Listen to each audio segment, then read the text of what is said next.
Hi everyone, welcome to OffensiveCon.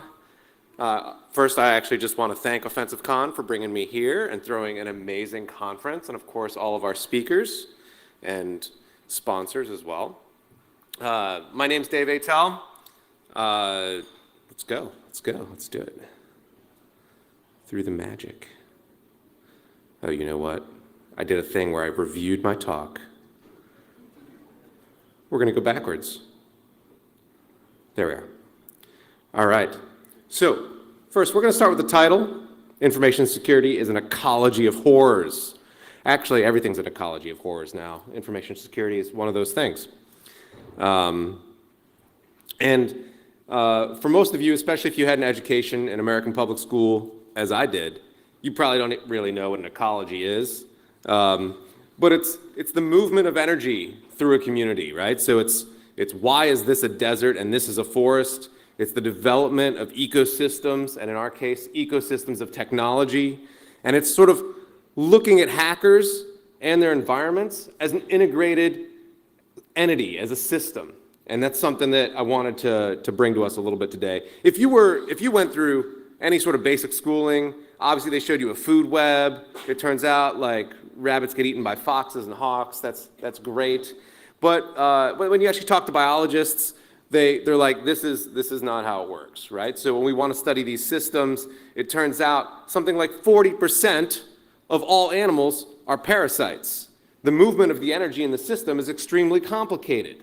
And you may see this as a slight analogy as to, I'm not going to say y'all are parasites, but that's the analogy that we're working with today.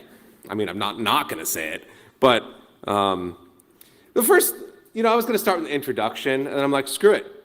The introduction is this, right? Like, so this is the world that hacking built.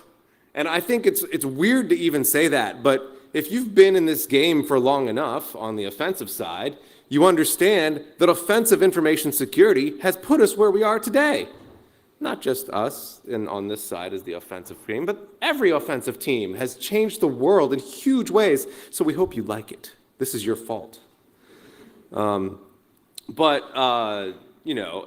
someone who has been doing this for a while, I can say, honestly, I couldn't have done it if Europe had been paying attention, is the straight up truth. A lot of the early researchers that I hired to move the world were European, and if their governments had any idea that they were as good as they were, they would have hired them first. So it's good to see everyone's caught up. And the real problem here is, of course, HR. HR is really hard in this business. Everyone here in this room is both hunter and hunted, right? There's people here in this room whose sole job is to find out your deepest secrets, what you want. It's more money. It's not complicated. I put this beetle here. Y'all are like, there's a pretty beetle here. All right, so that's a terrifying beetle.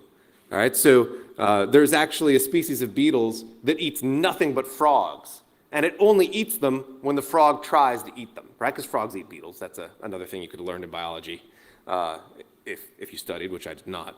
And so in that same sense, the integration of cyber forces over the last 20 years into government agencies and militaries has changed them.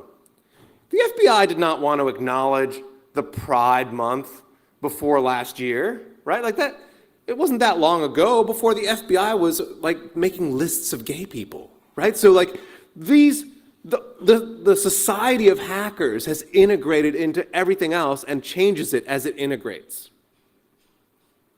And what we're going to see is a continuation on that theme. We have not yet seen the policy world really come to grips with the problems at hand. You have not yet seen anyone talk about strategic force design, which is like, how many Windows hackers do I really need? Not that many, right? You don't see them talk about rapid mobilization of cyber capabilities. All you see them do is wring their hands over the Ukraine cyber army, right? You definitely don't see them talk about coalition integration. It turns out if you tweak me right, I talk about NATO a lot, and I will talk about them a little bit later. But what we are seeing is a big change. The systems are changing. You should learn to recognize when these system changes and take advantage of it. And that big change here is a move from the war on terror, which funded 15 years of cyber offense into great power conflict. Well, they say competition, but they mean conflict, right? Everyone should recognize that. And the Naval Postgraduate School here is just writing what everyone else knows as well, right? And the big question here is, what does a great power in cyber even look like? Because the talent is globally distributed. And I want to give kudos, obviously, to the conference for having the ability to bring people in from all over the world. But if you just have like a few moments to just look around, I spent some time looking at I'm like, who are some of the hackers out there who people just don't know? And I'm just going to highlight this one guy, right? And the dude's amazing. I think he's 19, to be honest. He's Egyptian, right? And he's just blowing through amazing exploits, just one after another after another. And it's sort of like, once you understand that, I mean, I guess you can only understand this if you're not a New York Times reporter trying to write a book, but like talent is hugely globally distributed, and it's going to be centers of excellence all over the world in places that you don't know about yet. But I do, because that's my job. The other weird thing here is obviously, does anyone remember Stuxnet? It comes out, everyone's like, oh, it's gotta be a government tool, it's got 4 O-Day in it. And then like everyone who's ever written an O-Day is sort of laughing at them, but like we're like, oh, fine, whatever, right? So like when TeamU puts 4 random O-Day in something that's just there to kick their competitors off your iPhone, like that's just a standard day. They just have too much capability just sitting around. And they're like, what do we do with all this stuff? Well, I guess we'll make sure you can't buy from Alibaba. You know, like, that's fair. And it's very interesting to watch, like, the other huge forces in your ecology are that companies are often delusional about how much mission they actually have, right? So, like, I like to ask Google every so often if Microsoft is a nation state and just see what pops up. And I think everyone should do that. And I think Microsoft should do that too. But these, you need to start asking yourself these questions, right? Like, it takes time to write exploits. So you need to know the answers now. And a question that you want to ask are like, what is the effect when the United States decides to blockade China from semiconductors? What is that going to do to our world, right? Like, that's the key feature here, is you can't start sort of working in this field without asking about the larger pictures. And the thing I really want you to ask yourself is why you're a hacker, right? Like this is the question you need to answer, hopefully, during this conference. You got 2 days, and you say, why am I a hacker? I could have been a stockbroker and made tons of money. It's super easy, barely an inconvenience, right? And I know a lot of companies are like, well, my job is to inform defense. And I'm here to tell you that's not your job, right? Like, first of all, you can't inform them. They will refuse to learn. Just look at Halvar's face. It's true. But the goal of hacking is to do something beautiful. And I think you need to be able to change the social use of technology in a way that is simply not ignorable. They cannot ignore what you do. And modern information systems are hugely powerful. These things have the ability to shape societies, and they're really only held back by our understanding of their flaws. And that understanding of the flaws is literally just y'all. And I know that like policy people, because I spend half my life talking to them, will refuse to listen to any words that don't involve the word strategic deterrence. And this is what strategic deterrence is. Honestly, people would be building willy-nilly without you, and they'd be doing bad things. And so I think it's a holy mission. But you should have your own mission. I just thought I would let you have that. So what should you hack? This is the question that's very hard to answer. What should you hack, right? Everyone here, honestly, a lot of people here hack just stuff they like. They're like, you know what I really like doing? Heap overflows, because I'm a little neurodiverse, right? Like, that's kind of how it is. And the answer is no, you don't hack all of the things. And there's a bunch of good reasons for that. The first one is maintenance cost. If you've written more than 5 exploits, maintaining those exploits, assuming you don't give them to the vendor because you're a good person, right? Like, that's like 90% of your life now is just adding new offsets and testing stuff and like figuring out platforms and like trying to explain to people they can't hit enter twice or whatever it is. Like, that's a lot of work. You don't have the time for that, right? So you can't hack everything. Also, there's opportunity costs. If you're hacking one thing, you're not hacking the other thing, right? So if I'm looking at baseband chips, I'm not looking at ESXi like escapes.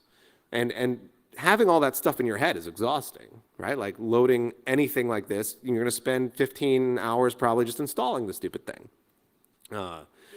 And then equities issues, right? Obviously, exploits are drama. They're nothing but like purified drama.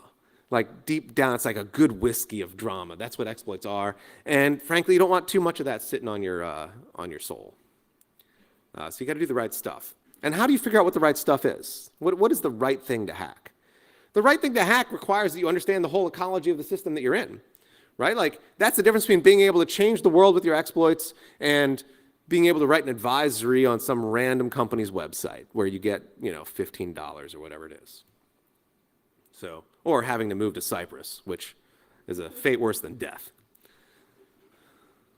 All right, so what are the takeaways from this talk that I want you to have? If you're a non-practitioner, if you came in here and you're like, I got a philosophy degree and I don't do exploits at all, then I want you to know why we do what we do. I want you to understand there's a purpose, there's a reason, there's a drive. If you're a junior hacker, and I guess no one wants to be called a junior hacker, right? So no one in here is this, but hopefully you can take away something about what targets to hit and why. And if you're a senior hacker, you can tell me why I'm wrong later over a beer. And hacking is a very weird thing to do. It's extremely odd. All of you are very odd. And I was talking to my therapist the other day, as you do, and he's like, you don't really trust your own judgment, do you? And I'm like, no, actually, it turns out that hacking is the discipline of questioning all of your assumptions all of the time. And it's just second nature at this point. So hopefully someone else here shares that. I want to take a second and talk about the time horizon of change. Every generation, there's actually less fish in the local waters because they're getting overfished.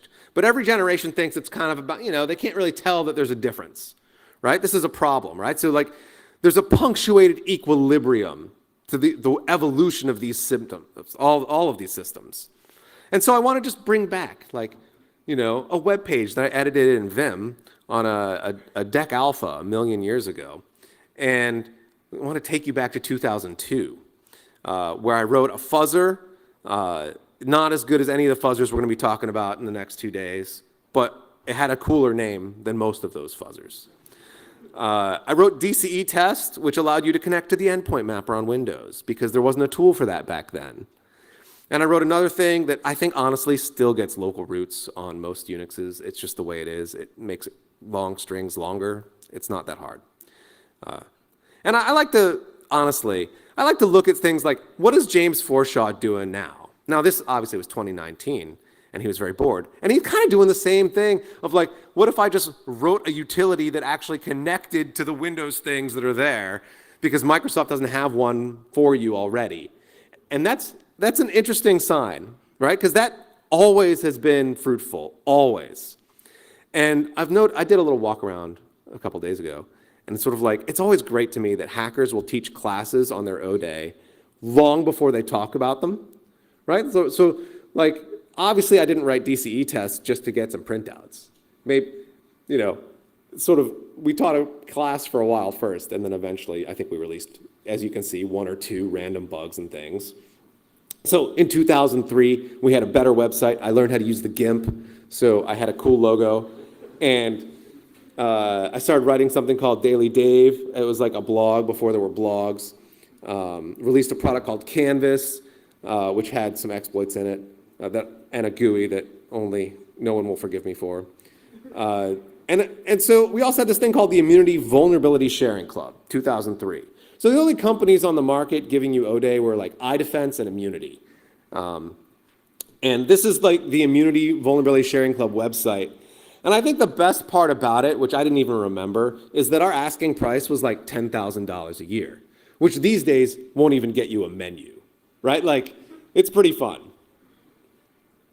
So things have changed, in other words, over the last couple decades. And, I will say, one thing that has not changed is my fashion sense. This is me winning an award at the NSA for, I think, worst human on earth or something like that. At least if you read this amazingly popular yet absolutely farcical book from Nicole Polroth over at the New York Times, in which almost none of which is actually true. And I will be honest, like getting up on stage today and giving a talk as, sort of like what the history of how things worked is quite nerve-wracking because you're like, I don't know how much I'm going to really say. But have I ever sold a zero-day exploit? No, obviously not. That's a terrible thing to do. But I'm not giving this talk from a moral high horse of any kind, right? So that's the last thing I'm going to do is come up here and tell you, what the right thing to do in your life is. Doug's song, I think, rightfully placed immunity as neutral evil, which that's fair. I'll take that. And so here's, just to give you a quick summary of what I've done for the last 20 years or so. I went to RPI, which is a good school in upstate. I call it the armpit of New York. And then I went to the National Security Agency, which is a small local shop out of Maryland. Then I joined At Stake, which is the least Googleable company of all time. And then I started this company, Immunity. As you can tell, my OPSEC is terrible, which landed me here. And now I've started a company called Cordyceps Systems, which is named after a fungus that infects your brain. But the truth is, I watched all the other keynotes from OffensiveCon at least twice before giving this talk. And I can tell you, I'm definitely not as good at writing exploits as Mark Dowd is. I'm not as good at science or ethics as Halvar Flake is. And I'm definitely not as good at reverse engineering, or whiskey, as it turns out, as Alex Ionescu is. Thank you so much, by the way. And I will not help you catch hackers. That's unethical. And then I'm also not as good at being subtly offensive as Jorn. So what am I good at? And I'm going to leave that for later, actually. And first I'm going to talk about one thing I am good at, which is opening up conversations with hackers. And the way I always do is by asking them what their favorite exploit is. And you should try this today because someone's favorite exploit is more telling than almost anything else you can get them to say. It doesn't have to be their exploit, but sometimes it is their exploit, right? So that tells you they're a little narcissistic like me. Okay, I want to talk a little bit about the underlying movements behind our industry because there's actually very little data available out there. We have very few senses of what's happening in our industry, which is a very weird thing to say since there's so many people here and everyone's pretty smart. And everyone's like, well, we're at the tip of the iceberg. So, we're not seeing what's under the water. What's under the water is bigger than what's above the water. And I'm like, okay, that's great, right? But actually what we are these two Antarctic midges sitting at the very top of the iceberg with almost no visibility of anything, which is why we think all bugs are memory corruption bugs for some reason, right? So the amount of visibility we have is so tiny that it almost makes everything we say wrong, except for this talk, obviously. So I will talk a little bit about the evolution of defense over the last 20 years. In 2000s, it was just a free-for-all. GR security wasn't invented yet. So it was just, you could do whatever you wanted, right? And then in 2010, you could do stuff you wanted, but then there was someone to blame. When the company got hacked, they could blame somebody.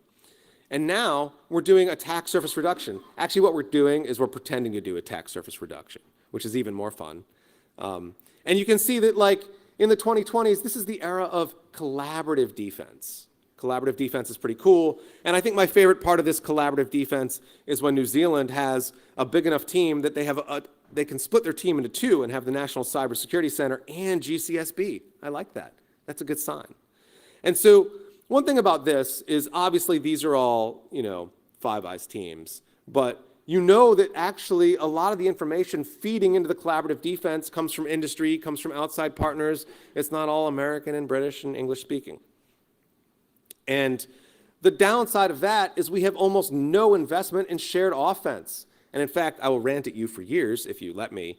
But this has got to be the most pathetic and hilarious thing I've ever seen is actually just the term sovereign cyber effects provided voluntarily by allies, right? Like NATO needs to get its crap together. It's definitely like, it's nice that people are starting to think about it, but for example, you have to wonder, what is a sovereign cyber effect provided involuntarily by an ally, right? Like, so there's a lot of work to do here, and you're going to start to see it. So I don't mention it just to make fun of them. I mention it because we're going to start to see it. These are predictions, right? Like there's such a big gap. You're going to see water fill that gap.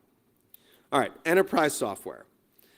Enterprise software is one of those, it's like it's never changed, which I think is amazing, right? Like at one point, Antarctica was like a forest filled with creatures, and now it's a desert sort of ice. But enterprise software will always be the same. So the question, I live in Miami, and Miami is the national city of grift. And so it amazes me that at one point we had like, you know, a crypto company as the local sponsor for our stadium. And now we have Kaseya, right? Like they paid something like $117 million for naming rights. But why do they have that kind of money, you have to ask yourself? Well, this is how you get that kind of money, making software. Software that's not even O-Days. They didn't even have to use a debugger. In fact, I'm pretty sure they did not use a debugger creating their software, right? So here's how you do it. You get funding, and you hire just a bunch of engineers. It doesn't matter who, just some engineers. And then you just build up any product, it doesn't matter, that solves some enterprise problem. And you sell enough of it that they're like kind of like, they can't get rid of you because that would require them to do paperwork.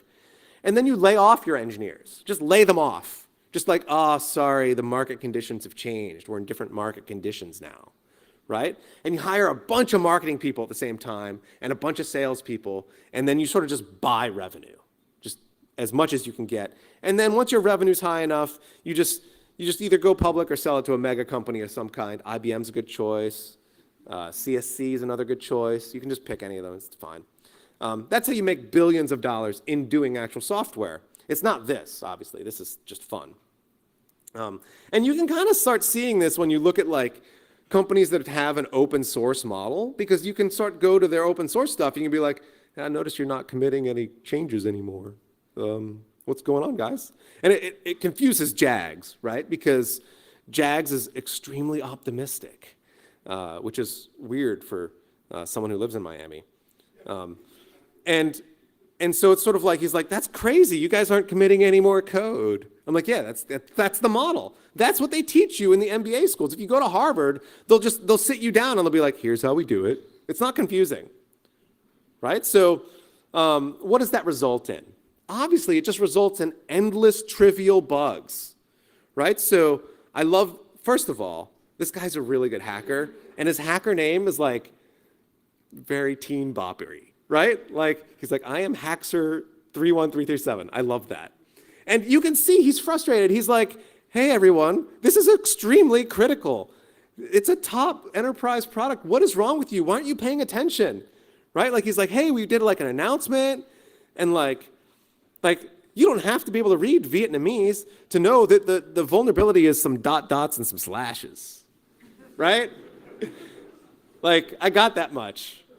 It's good stuff, okay? But it's not new, right? This is not a new problem. This is an ecosystem that has lasted with us for decades. I went into a customer literally 20 years ago, and it was one of those things, I wasn't finding anything. They're a plumbing supply company, and I was finding nothing. And then like the very last day, they sat me down at one of their workstations, and they're like, I don't know, hit whatever you can hit from here. And they had a PeopleSoft server sitting next to it. And I was like, oh, let me give it a shot. And like 20 minutes later, I had like full shell on the PeopleSoft server, and I'm like, I don't know, is this good? They're like, well, that's our HR server, so get the hell off it. Obviously, that would have been a 9.8. Because 9.8 is as high as CVSS goes somehow. And you can see nothing has changed. Literally nothing has changed. And even yesterday, I was like, oh, this is cool. Cisco Identity Services Engine. That doesn't even sound important, right? That doesn't even sound important. I'm sure it's not a big deal. I don't know what DNA Center is, but probably nothing. You know, these are every day. It's just a continual stream of this stuff. Why are we so forgiving? I don't know, honestly. Because the ecosystem is there. Actually, I do know, and I answer it in the next slide. And the reason for that is like, we want technical fixes to socio-technical problems, right? So if you look at like CISA, I know that none of them are in here, but if you look at it, it says like, it's remarkable, just remarkable how if you convert things to Rust, there's not memory safety issues. And I'm like, yeah, it's not memory safety issues, but you're going to get other issues, right? Like, that's the thing about that. And maybe, I don't know, maybe having mixed ABIs in your product isn't the security win you might expect. Anything is possible. Future's unknown. But what you cannot teach people, especially when they're in policy, is that in order to change a socio-technological issue, you do in fact have to change the root causes.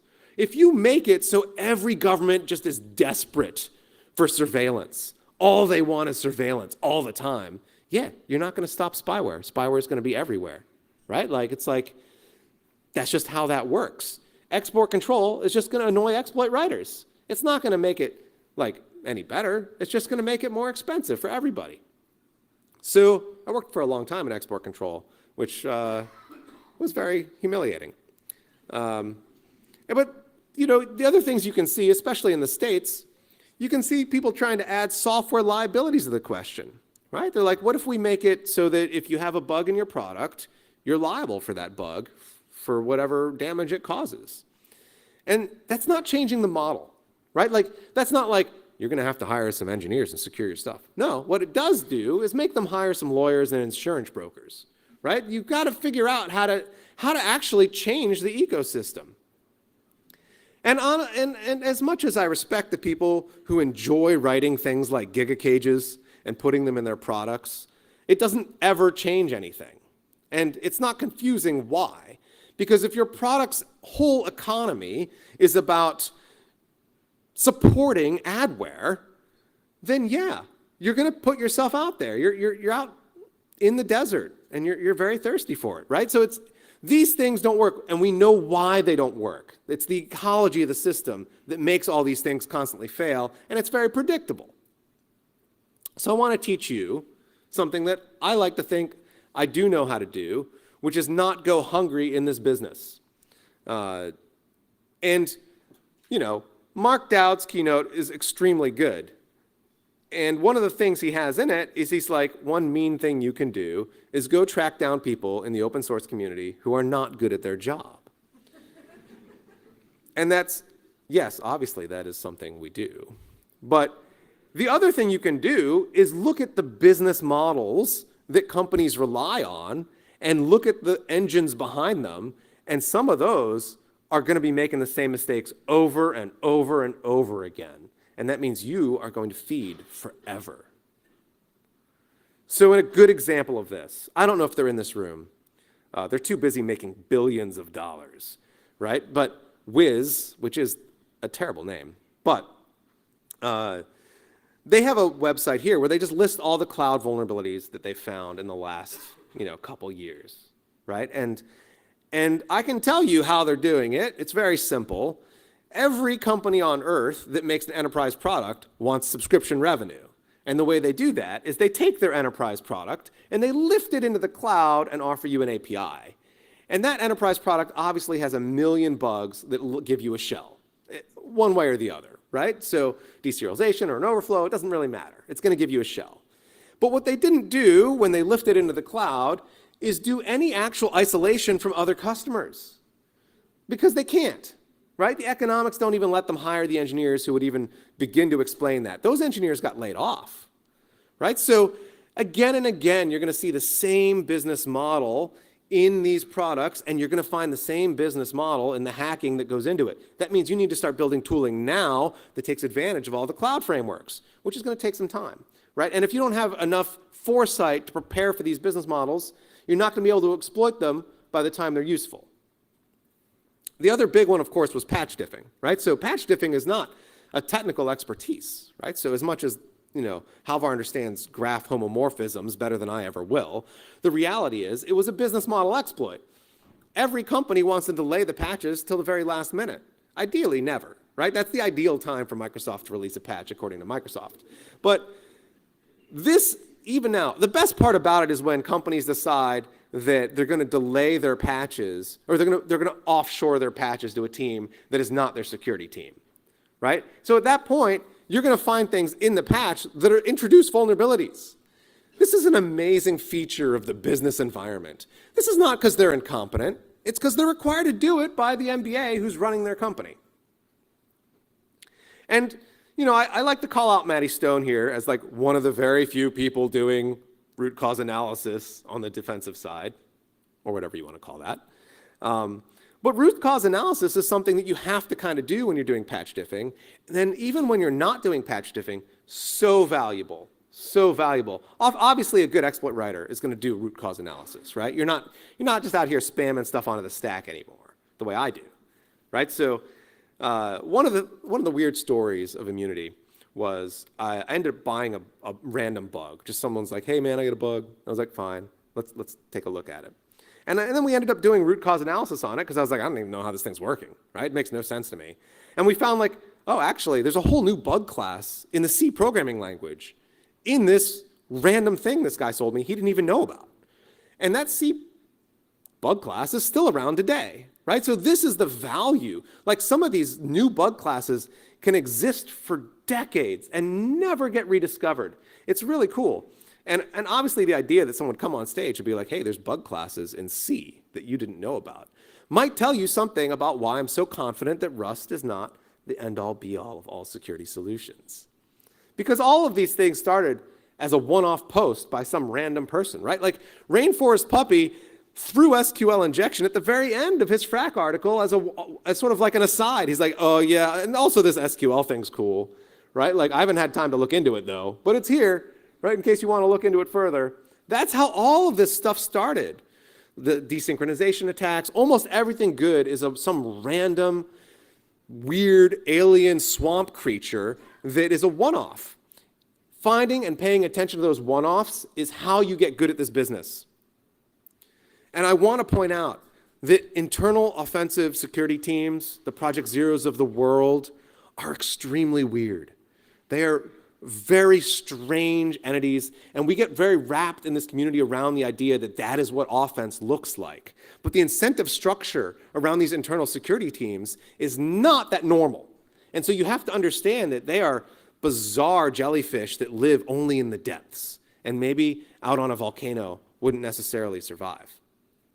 So it is very useful to spend some time, if you're going to be a hacker, to try to find ways to make difficult bugs exploitable, right? Like that is a cool thing to do. And that is where, you can throw a team of 5 people on a project and be like, well, this is gonna be, we're gonna turn this, it's a 1-bit switch flip and we only have control every Thursday. So what can we do with that, right? Let's go work on that. It's gonna be a great paper, right? But it's actually more valuable as a hacker to find ways to make pretty easy exploits that don't seem to do anything actually useful, right? So this is where lolbins came in, admin to ring 0 bugs. For a long time, those were like a don't fix, and maybe they still are. Timing attacks, people didn't care about those till Spectre and Meltdown came out. Protocol desynchronization, where they're like, oh, you don't have WebLogic installed in the exact way it needs to be, so it's not gonna work. Those turn out to be really good. And one of the things that I've done, especially recently, is really examine the bug bounty community for some of the more complicated things. Obviously, 99.999% of it's cross-site scripting bugs that are false positives. But the rest of it is amazing works of art where they have such a huge incentive to explain their value. They go into a level of documentation that's really hard to get from a professional team. And I think some of the more simpler con ops can be extremely innovative, right? Like expand your time windows. Sometimes you just want to stay in the browser. Don't leave the browser. You don't need to have a kernel exploit. You don't need to necessarily leave the messenger firewall. You're in the messenger. What more do you want, right? Like let's stay in the baseband. Don't leave it. Just hang out, right? So these are the things where you start building capabilities that maybe aren't something that fit easily into people's mindsets. And one of the things I've noticed recently, because I've spent the last 2 years looking at open source security, not GRSec, but open source other stuff, right? So once you realize how broken it is, you realize you don't have to put in backdoors in this stuff. Just let the APTs do that for you and just find those. Those are already good. They're well done. You don't need to re-innovate on that. So much easier than learning code QL. That's really complicated stuff. Just see what they've done for you. And the lesson that I think, I don't know if this is how to build intuition, but, oh, I'm hitting the wrong buttons. No, stop. Is I don't know how many in here played Dungeons and Dragons or who have a kid who plays Dungeons and Dragons or watched the Dungeons and Dragons movie, which was actually pretty good. But anytime someone starts talking to you and you're like, I think he's playing a Dungeons and Dragons game, they're gonna never-ending bugs, right? So like, my favorite is Chromium when they start talking about stuff like map transitions being unstable, right? And I'm like, oh, this is gonna be good forever, just forever. I'm gonna love this forever. Or my favorite one of all time, the distinction between 0 and -0, right? Like, the minute I read that, I was like, oh, this is glorious. Did they do this just for me? You know, like, oh, it's so good. And obviously the ultimate signal that a technology is vulnerable is when they only give you the docs with an NDA, right? Like, or it's like, this is an appliance you got to put on your network, but you can't put anything forensic on it ever, right? Like, we won't allow you legally. Not we can't, but we won't, right? So obviously those are gold mines. And by gold mines, I mean, you will make literal gold, which is not a good investment, by the way. Okay, so in conclusion, there's been a progression of chords. We've moved from attacking implementation flaws to algorithmic flaws and organizational flaws, and now I hope you have in your mind this concept of attacking these socio-dynamic flaws, these business models. You have to know and be able to analyze them in order to succeed long term. And I want you to understand the value of getting this right. It is not you'll get to give keynotes at very good conferences. The value is that you'll get to stop living like a mayfly. It'll stop being so boom and so bust. Every time hackers tell me how hard finding bugs is, I'm like, well, maybe don't find the really hard ones all the time. It's exhausting. I get it. Right? So like, understand the structure of the strategic environment you're in, and maybe you can stop losing all the time, right? So they talk a lot about persistence, but you should be effortlessly persistent. Effortlessly. It should look easy. Your average bug length should be 3+ years or more. There's no reason Project Zero should find your bugs, right? You should be doing different things. Implants should exist on target networks for decades. They never need to leave. Let's leave them, they're fine. They're not causing any trouble. It's good. Relax, right? So that's the value of being able to take this mindset. And hopefully I've been able to instill this idea in your head. And here's some random talks I want that no one's going to ever accept, but I like them, right? So like, how do you transform algorithmic attacks into useful exploits? Like, algorithmic attacks are very easy to find. They're everywhere. When you watch Orange Size talk, he starts with an explanation of what a hash table is. That's very upsetting. I thought I knew what a hash table was, right? So that's the level. It's sort of like, obviously hash tables are in more than one program. They're not just in IS. They could be in another one. Maybe someday we'll find one. And if you want to learn how to hack, you also have to learn how to do all the other things that aren't just about writing exploits, right? Like, these are very difficult talks to give. Almost nobody talks about implants. People think that Cobalt Strike is like the end of the technology curve. That's it. That's all we're going to do, just connect to C2s forever. That is not how it works. So it's very interesting that there's no progress there. People think GPUs and TPUs and stuff don't have CPU bugs and you can't have an overflow on them. But what they mean is, oh, it's so hard to set up a debugger, right? Like, which I get. I still want to see it. And then obviously CPU erratas are a green field, right? Like we have the microcode sometimes, even if you don't have the microcode. These things are not well done, right? So like, I think we're getting better and better at this, but it'd be nice to just have it forever, right? So those are some talks I want that I'm not going to do personally. And as a last statement, I'm going to say, like, in 20 years, none of the bugs I ever helped with were ever used for something I disagreed with. And that's a luxury you can have, right? You don't have to not know what your bugs do or then someday read on the newspaper that your bug was used for something that you don't agree with. Make sure this is something that you, frankly, invest in yourself, right? So, and that's all the salmon I have for you today. Thank you so much.